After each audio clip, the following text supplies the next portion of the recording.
তরুণদের রাজনৈতিক দল ফেব্রুয়ারির শেষ সপ্তাহে তারুণ্য নির্ভর রাজনৈতিক দল ঘোষণার লক্ষ্যে জোর প্রস্তুতি চালাচ্ছে।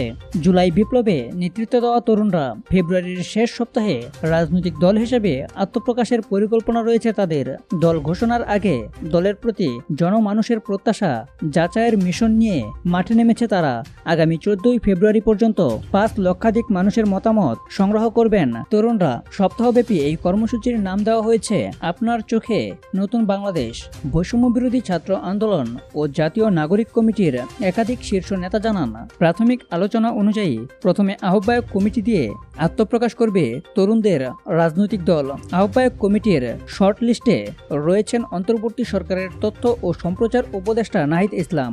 দল এবং অন্তর্বর্তী সরকার উভয় পক্ষের সুবিধা বিবেচনা করে পরবর্তী সময়ে আরও একজন উপদেষ্টা পদত্যাগ করে রাজনৈতিক দলে এসে যোগ দিতে পারেন।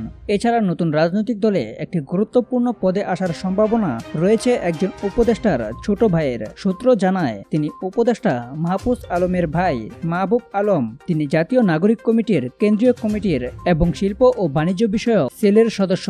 আহ্বায়ক কমিটির শর্টলিস্টে আরও রয়েছেন জাতীয় নাগরিক কমিটির আহ্বায়ক নাসির উদ্দিন পাটোয়ারি, সদস্য সচিব আক্তার হোসেন, মুখপাত্র সামান্তা শারমিন, মুখ্য সংগঠক সার্জিস আলম এবং বৈষম্য বিরোধী ছাত্র আন্দোলনের কেন্দ্রীয় আহ্বায়ক হাসনাত আবদুল্লাহ।